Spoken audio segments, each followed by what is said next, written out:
ನಮಸ್ಕಾರ ವೀಕ್ಷಕರೇ, ನಾನು ರಾಕೇಶ್ ಆರುಂಡಿ. ಇಡೀ ಮಡಿಕೇರಿಯೇ ಭಯದ ವಾತಾವರಣದಲ್ಲಿ ಇದ್ದಿದ್ದು ಯಾಕೆ ಅಂತ ನಿಮಗೆಲ್ಲ ಗೊತ್ತೇ ಇದೆ. ಒಂದು ನಡೆಯಬಾರದಂಥ ಘನಘೋರ ಕೊಲೆ ನಡೆದು ಹೋಗಿತ್ತು. ಭೀಕರ ಕೊಲೆ ಅಂತಲೇ ಹೇಳ್ಬೋದು. ಅಮಾಯಕ ಹುಡುಗಿ, ಇನ್ನೂ ಅರಳಬೇಕಾದಂತಹ ಮೊಗ್ಗಿನಂತಹ ಮನಸ್ಸಿನ ಹುಡುಗಿ ಆಕೆ ಮೀನಾ. ಅವಳನ್ನು ರುಂಡ ಕತ್ತರಿಸಿ ಕಾಡಿಗೆ ತೆಗೆದುಕೊಂಡು ಪರಾರಿಯಾಗಿದ್ದಂಥ ಪರಮ ಪಾಪಿ ಪ್ರಕಾಶ್ ಅಲಿಯಾಸ್ ಓಂಕಾರಪ್ಪ. ಈತನ ಕತೆ ನಿಮಗೆಲ್ಲ ಗೊತ್ತೇ ಇದೆ. ಇಡೀ ರಾಜ್ಯವೇ ಬೆಚ್ಚಿ ಬಿದ್ದಿದೆ. ಈ ಥರ ಮನುಕುಲವೇ ನಡುಕ ಪಡುವಂತಹ ಘಟನೆ ನಡೆದು ಹೋಗಿದ್ದನ್ನು ಇಡೀ ಕರ್ನಾಟಕ ಕಂಡಿದೆ.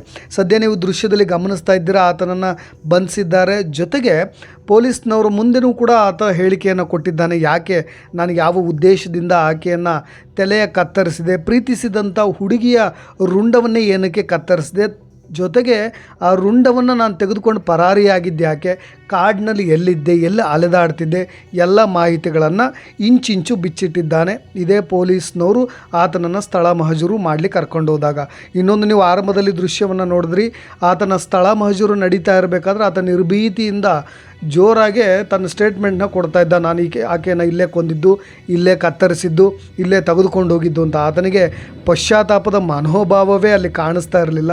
ನಿಜಕ್ಕೂ ಈ ಥರದ ಸಮಾಜದ ನಡುವೆ, ಈ ಥರದ ಸಮಾಜದಲ್ಲಿರ್ತಕ್ಕಂಥ ಈ ಥರದ ಕ್ರೂರ ವ್ಯಕ್ತಿಗಳ ನಡುವೆ ನಾವೆಲ್ಲ ಬದುಕ್ತಾ ಇದ್ದೀವಲ್ಲ ಅನ್ನೋ ಭಯ, ಆತಂಕ ಕೂಡ ನನಗೂ ಕಾಡುತ್ತೆ.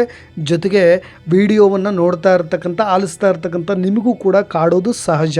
ಜೊತೆಗೆ ಈ ಕೃತ್ಯವನ್ನು ಎಸೆಯಲಿಕ್ಕೆ ಈ ವ್ಯಕ್ತಿ ಒಂದು ಬಲವಾದ ಕಾರಣವೂ ಕೂಡ ಇದೆ.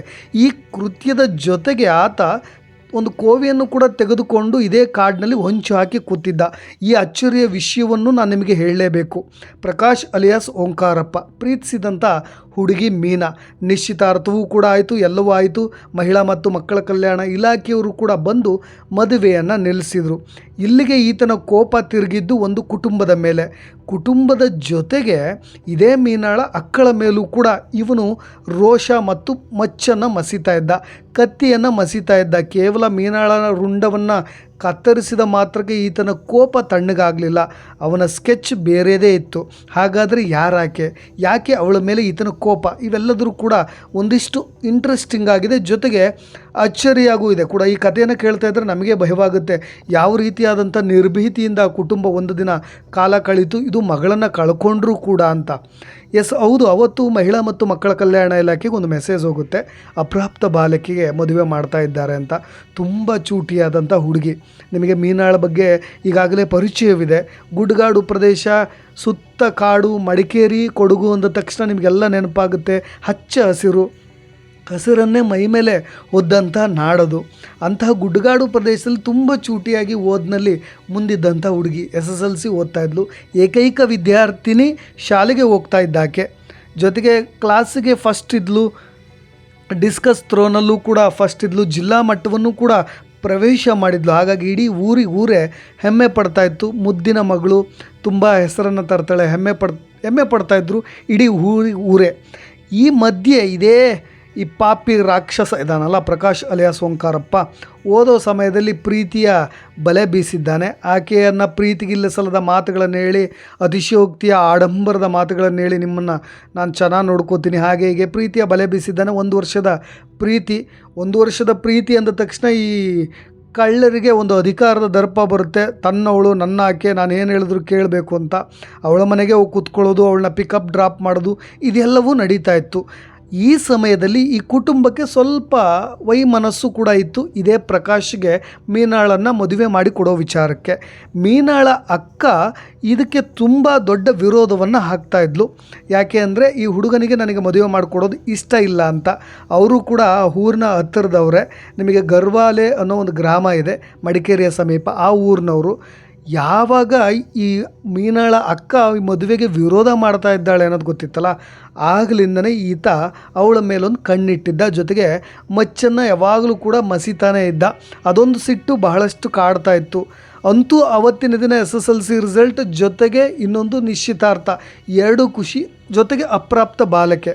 ಮಹಿಳಾ ಮತ್ತು ಮಕ್ಕಳ ಕಲ್ಯಾಣ ಇಲಾಖೆಗೆ ಮೆಸೇಜ್ ಹೋಗಿದ್ದ ತಕ್ಷಣ ಬಂದು ಆ ನಿಶ್ಚಿತಾರ್ಥವನ್ನು ನಿಲ್ಲಿಸದೇನೆ ಮನವಿ ಮಾಡಿ ಇನ್ನೂ 2 ವರ್ಷಗಳ ಕಾಲ ಮುಂದೂಡಿ, ಮದುವೆ ಈಗ ಸದ್ಯ ಮಾಡ್ಕೋಬೇಡಿ, ಅಪ್ರಾಪ್ತ ಇದ್ದಾಳೆ ಅಂತೇಳಿ ರೆಸ್ಕ್ಯೂ ಮಾಡಿ ಮನವೊಲಿಸಿ ಸ್ವಲ್ಪ ಕುಟುಂಬದವ್ರಿಗೂ ತಿಳಿ ಹೇಳಿ ಹೋಗಿದ್ದಾರೆ. ಇದಾದ ನಂತರ ಈತನ ತಲೆಯಲ್ಲಿ ಏನು ಓಡ್ತೋ ಈ ರಾಕ್ಷಸನ ತಲೆಯಲ್ಲಿ ಒಂದು ಕಡೆ ನಿರಾಸೆ, ಮದುವೆ ಆಗ್ತೀನಿ ಸಂಸಾರ ಮಾಡಿಕೊಂಡು ಇರಬೇಕು ಅನ್ನೋ ಒಂದು ನಿರಾಸೆ ಕಾಡ್ತು, ಹತಾಶೆ ಕಾಡ್ತು, ಮುಂದೆ ಮದುವೆ ಆಗುತ್ತೋ ಇಲ್ವೋ ಅನ್ನೋ ಅನುಮಾನ, ಆತಂಕ ಇದೆಲ್ಲವನ್ನು ತೆಲುವಿಗೆ ತುಂಬಿಕೊಂಡು ಕ್ರೂರ ಮನಸ್ಥಿತಿಯಲ್ಲಿ ಅನೇಕ ಆಲೋಚನೆಗಳನ್ನು ಮಾಡಿದ್ದಾನೆ. ಆ ಬಾಲಕಿಯ ಏನಿದ್ದಾಳಲ್ಲ ತಂದೆ ತಾಯಿ ಇಬ್ಬರಿಗೂ ಕೂಡ ಮಾರಣಾಂತಿಕವಾಗಿ ಹಲ್ಲೆ ಮಾಡಿದ್ದಲ್ಲದೆ ಅವನ್ನ ಎಳೆದೊಯ್ದು ರುಂಡವನ್ನೇ ಕತ್ತರಿಸಿ ಆ ತಲೆಯನ್ನು ತೆಗೆದುಕೊಂಡು ಸಮೀಪದ ಕಾಡಿನಲ್ಲೇ 300 ಮೀಟ್ರ್ ಏನು ಕೃತ್ಯ ನಡೀತಲ್ಲ ಆ ಜಾಗದಿಂದ 300 ಮೀಟ್ರ್ ಅಂತರದಲ್ಲಿ ಮರದ ಮೇಲೆ ಇಟ್ಟಿದ್ದಂತೆ. ಜೊತೆಗೆ ಕಾಡಿನಲ್ಲೇ ಅಲ್ದಾಡ್ತಾ ಇದ್ದಾನೆ. ಬರೀ ಅಲ್ದಾಡ್ತಾ ಇಲ್ಲ, ಮನೆಯಿಂದ ಕೋವಿಯನ್ನು ತೆಗೆದುಕೊಂಡು ಲೋಡ್ ಮಾಡಿ ಇಟ್ಕೊಂಡು ಹೊಂಚು ಹಾಕಿ ಕೂತಿದ್ದಾನೆ.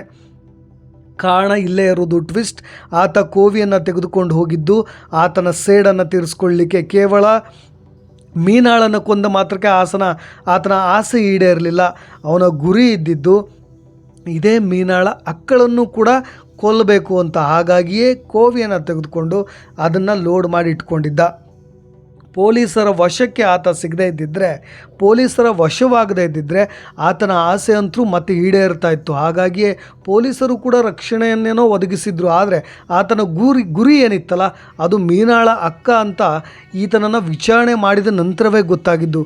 ಹಾಗಾಗಿ ಇಡೀ ಕುಟುಂಬ ಮತ್ತಷ್ಟು ಆತಂಕಕ್ಕೊಳಗಾಗಿತ್ತು. ಬಟ್ ಆದರೆ ಈತ ಏನಾದರೂ ತಪ್ಪಿಸ್ಕೊಂಡು ಏನಾದರೂ ಮತ್ತೆ ಕುಟುಂಬದವ್ರ ಕೈಗೆ ಸಿಕ್ಕಿದ್ರೆ ಅಥವಾ ಕುಟುಂಬದವರು ಇವನ ಕಣ್ಣಿಗೆ ಬಿದ್ದಿದ್ರೆ ಕೋವಿಯನ್ನು ಬಳಸ್ತಾ ಇರ್ತಕ್ಕಂಥ ಪರಮ ಪಾಪಿ ಈತ ಆಗ್ತಿದ್ದ. ಸದ್ಯ ಅದೃಷ್ಟವಶಾತ್ ಆ ಘಟನೆ ನಡೀಲಿಲ್ಲ. ಎಲ್ಲರೂ ಕೂಡ ತುಂಬ ನಿರಾಳರಾಗಿದ್ದಾರೆ, ನೆಮ್ಮದಿಯಿಂದಿದ್ದಾರೆ.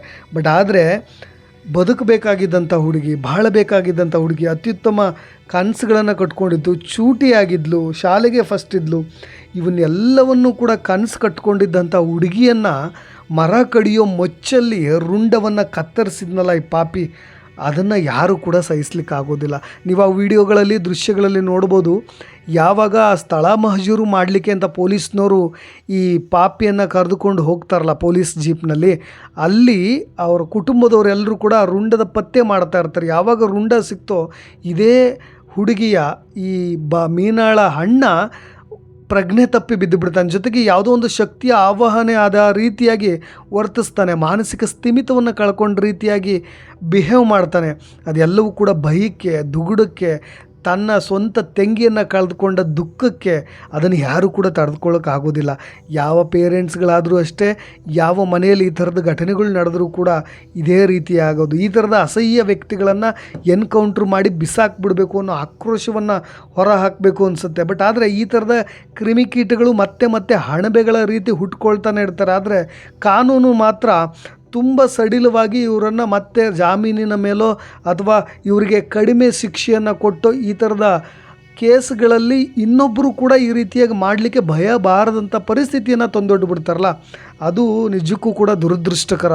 ಮುಂದೆ ಈ ಥರದ ಘಟನೆಗಳು ಆಗದಂತೆ ಕಾನೂನು ಕೂಡ ಗಟ್ಟಿಯಾಗಬೇಕು ಅನ್ನೋದಷ್ಟೇ ನನ್ನ ವಾದ.